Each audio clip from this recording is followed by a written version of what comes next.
आकाशवाणी मध्य प्रदेश से प्रस्तुत हैं प्रादेशिक समाचार।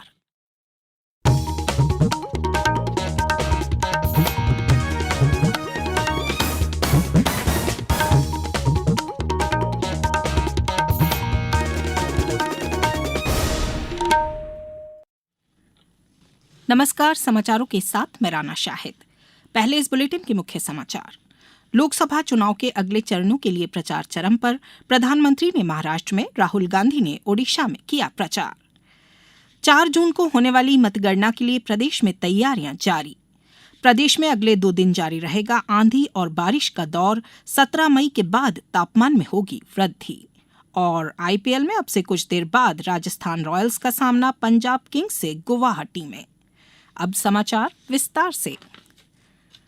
प्रधानमंत्री और भारतीय जनता पार्टी के वरिष्ठ नेता नरेंद्र मोदी ने महाराष्ट्र के नासिक जिले के दिंडोरी में चुनावी रैली को संबोधित किया। उन्होंने कहा कि कोविड महामारी के दौरान भारत ने जिस तरह काम किया उसकी विश्व ने सराहना की है। श्री मोदी ने कहा कि एनडीए सरकार किसानों, युवाओं और महिलाओं तथा वंचित लोगों के कल्याण के लिए वचनबद्ध है। क्षेत्र के प्याज किसानों को संबोधित करते हुए श्री मोदी ने कहा कि पिछले 10 वर्षों में प्याज का निर्यात 35% बढ़ा है। उन्होंने कहा कि सरकार ने प्याज के निर्यात पर लगा प्रतिबंध हटाया है। श्री मोदी ने महाराष्ट्र के कल्याण में भी जनसभा को संबोधित किया।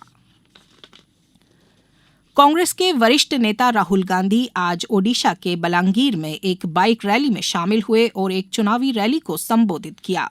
श्री गांधी ने कहा कि 4 जून को आम चुनाव के नतीजे घोषित होने के बाद आईएनडीआई गठबंधन केंद्र में सरकार बनाएगा। उन्होंने कहा कि अगर प्रधानमंत्री और वरिष्ठ भाजपा नेता नरेंद्र मोदी सत्ता में लौटे तो भारत में कोई संविधान नहीं होगा।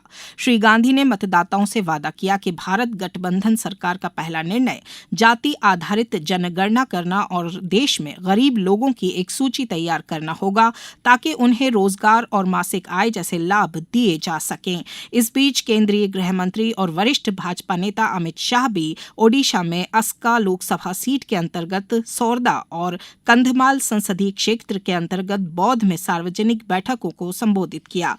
लोकसभा अध्यक्ष और वरिष्ठ भाजपा नेता ओम बिरला आज बालासोर संसदीय क्षेत्र में पार्टी के लिए प्रचार कर रहे हैं।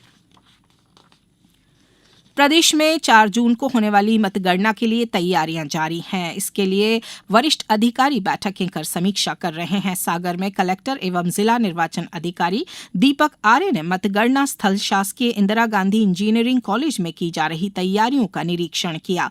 उन्होंने निर्देश दिए कि मतगणना एजेंट एवं मतगणना अधिकारी कर्मचारियों के लिए अलग अलग मार्ग बनाएं। सभी के अलग अलग रंग के प्रवेश पत्र जारी किए जाएं। साथ ही मीडिया सेंटर पर सभी आवश्यक व्यवस्थाएं की जाएं। उन्होंने स्ट्रांग रूम का भी निरीक्षण किया। निरीक्षण के दौरान सीसीटीवी कैमरों एवं एलईडी स्क्रीन की जांच की। साथ ही स्ट्रांग रूम की सुरक्षा में मुस्तैद सुरक्षा प्रहरियों को सुरक्षा व्यवस्था चाक चौबंद करने के निर्देश दिए। इसी तरह गुना कलेक्टर एवं जिला निर्वाचन अधिकारी डॉक्टर सत्येंद्र सिंह ने गुना और राजगढ़ संसदीय क्षेत्र की मतगणना का कार्य सुचारू रूप से संपन्न कराए जाने के लिए मुख्य कार्यपालन अधिकारी जिला पंचायत गुना को संपूर्ण मतगणना कार्य का प्रभारी अधिकारी नियुक्त करते हुए विभिन्न अधिकारियों, सहायक अधिकारियों के मध्य मतगणना कार्य का कार्य विभाजन करने के आदेश जारी किए हैं। निर्वाचन आयोग ने आज लोकसभा चुनाव के 5वें और 6ठे चरण की तैयारियों की समीक्षा की। मुख्य चुनाव आयुक्त राजीव कुमार ने चुनाव आयुक्त ज्ञानेश कुमार और सुखबीर सिंह संधू के साथ लोकसभा चुनाव 2024 के 5वें चरण के लिए 49 संसदीय निर्वाचन क्षेत्रों और 6ठे चरण के लिए 57 संसदीय निर्वाचन क्षेत्रों में तैनात किए जा रहे पर्यवेक्षकों के साथ वीडियो कॉन्फ्रेंस के माध्यम से चर्चा की। इस महीने की 20 तारीख को और 6ठे चरण का मतदान 25 मई को होगा। अब समाचारों में वक्त है एक ब्रेक का।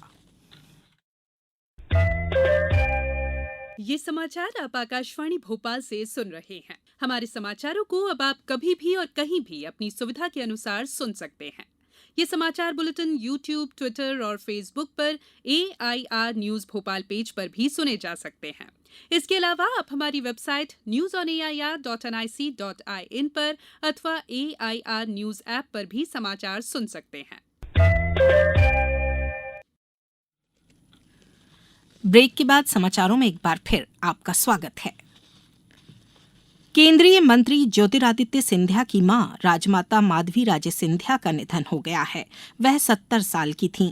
राजमाता माधवी राजे सिंधिया का इलाज पिछले 2 महीने से दिल्ली के एम्स अस्पताल में चल रहा था। पिछले कुछ दिनों से उनकी स्थिति गंभीर बनी हुई थी।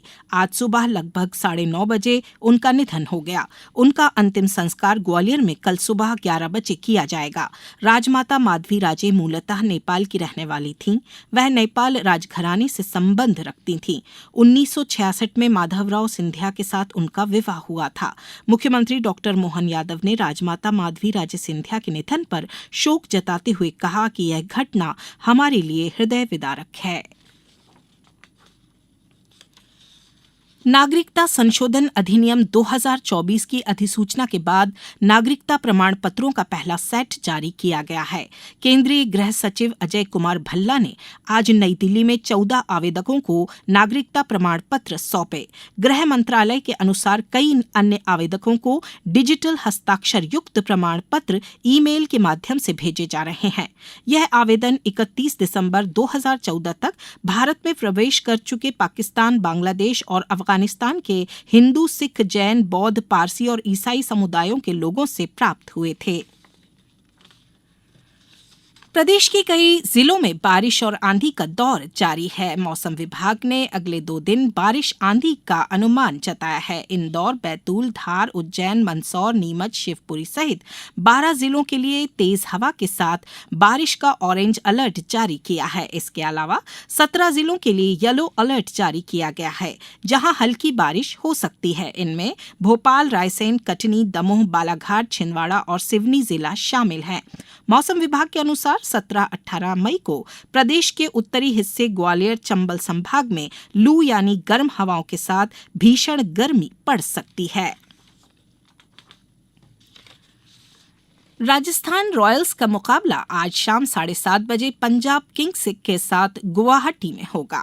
राजस्थान रॉयल्स की टीम फिलहाल 16 अंकों के साथ दूसरे स्थान पर है। यह टीम एक जीत हासिल करके शीर्ष 4 में पहुंचने की कोशिश करेगी। पंजाब किंग्स की टीम प्ले ऑफ में जाने की दौड़ से बाहर हो चुकी है। अब कुछ समाचार संक्षेप में।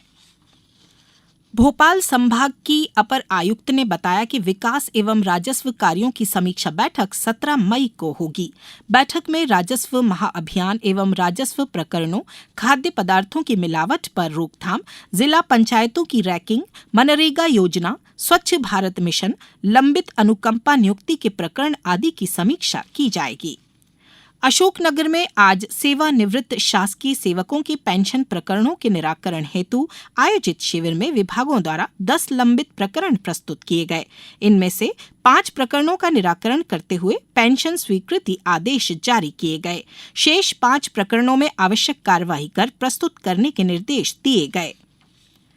खंडवा जिले में सूचना के अधिकार अधिनियम 2005 के तहत की गई 34 प्रथम अपीलों की सुनवाई 20 मई को नगर निगम आजाद भवन में की जाएगी।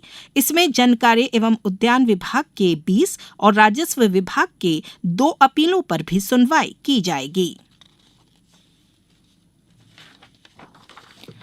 इलेक्ट्रॉनिक्स और सूचना प्रौद्योगिकी सचिव एस कृष्णन ने आज कहा कि 6G प्रौद्योगिकी देश की डिजिटल अर्थव्यवस्था को सशक्त बनाने और उत्पादकता बढ़ाने की संभावना रखती है।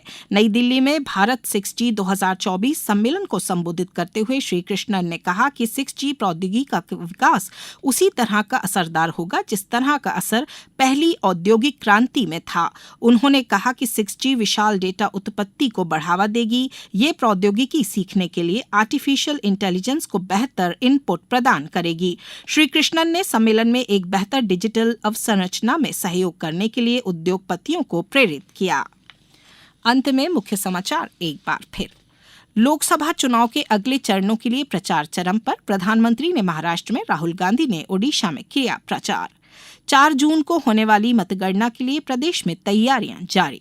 प्रदेश में अगले 2 दिन जारी रहेगा आंधी और बारिश का दौर। 17 मई के बाद तापमान में होगी वृद्धि। और IPL में अब से कुछ देर बाद राजस्थान रॉयल्स का सामना पंजाब किंग्स से गुवाहाटी में है। इस बुलेटिन में बस इतना ही। नमस्कार।